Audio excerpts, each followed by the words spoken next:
Hi hello friends, ఈరోజు snacks item అండి. ఇవి ఇలా శనగలు మళ్ళీ వచ్చేసి ఇవి పెసర్లు అండి. నానబెట్టి నైట్ నానబెట్టి ఒకరోజు మార్నింగ్ నుంచి నైట్ నానబెట్టానండి.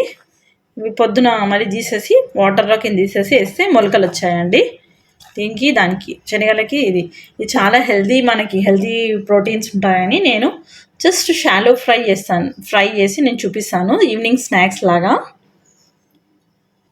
కొద్దిగానే ఆయిల్ వేసాను నేను. జస్ట్ పచ్చి కూడా తినగలిగే వాళ్ళు, పచ్చి తినే వాళ్ళైతే, అలవాటు ఉన్న వాళ్ళైతే దీంట్లోనే ఆనియను, క్యారెట్, టమాటో కట్ చేసుకొని నిమ్మకాయ రసము, ఉప్పు వేసుకొని తినేయచ్చు మనం డైరెక్ట్గానే. కావాలి మీకు అని కూడా కొంచెం కాలిమిర్చి చేసుకోవచ్చు. లేదు అంటే ఈ స్టైల్లో చేసుకుంటే అయితే అందరూ తింటారు, ఎందుకంటే టేస్టీగా ఉంటుంది కాబట్టి. This is tasty and healthy అండి. ఎండిమిరపకాయ వేస్తున్నాండి. ఇది అయింది కదండి, ఎండిమిరపకాయలు అయిపోయింది. కొంచెం జీలకర్ర, కొద్దిగా కరివేపాకు, వెంటనే ఇవి వేసేస్తాను ఇందులో. ఇది కూడా నేను ఎక్కువ ఉడికించానండి, జస్ట్ ఇట్లా షాలో ఫ్రై చేస్తాను.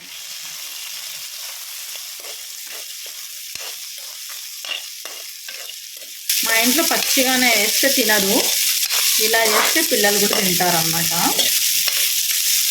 అందుకే జస్ట్ కొద్దిగా సాల్ట్ యాడ్ చేసి,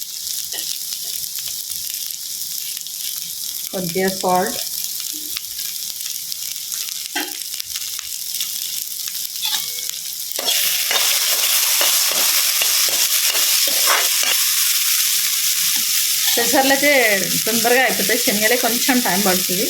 బట్ ఎక్కువ మగ్గించాం కాబట్టి వితిన్ 5 minutesలో అయిపోతుంది మనకి.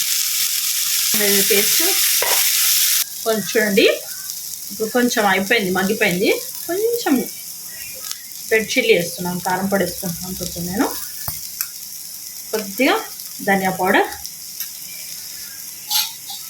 అయిపోయింది. ఆనియన్స్ తోటి సర్వ్ చేసుకోవడమే మనం అండి.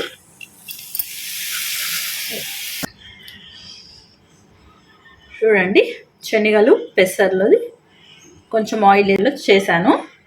ఇలా చేస్తే ఏంటంటే చిన్నపిల్లలు కూడా తింటారు. పచ్చిగా ఉంటే వాళ్ళు తినలేరు కాబట్టి ఇలా చేసుకున్నాం. మా పిల్లలకి ఇలా అయితే తింటారు, పచ్చి అయితే తినరు. ఇది హెల్దీ అండ్ టేస్టీ అండి. ఈవినింగ్ ఫర్ స్నాక్స్కి చేశానండి. Thank you for watching. Please subscribe my channel.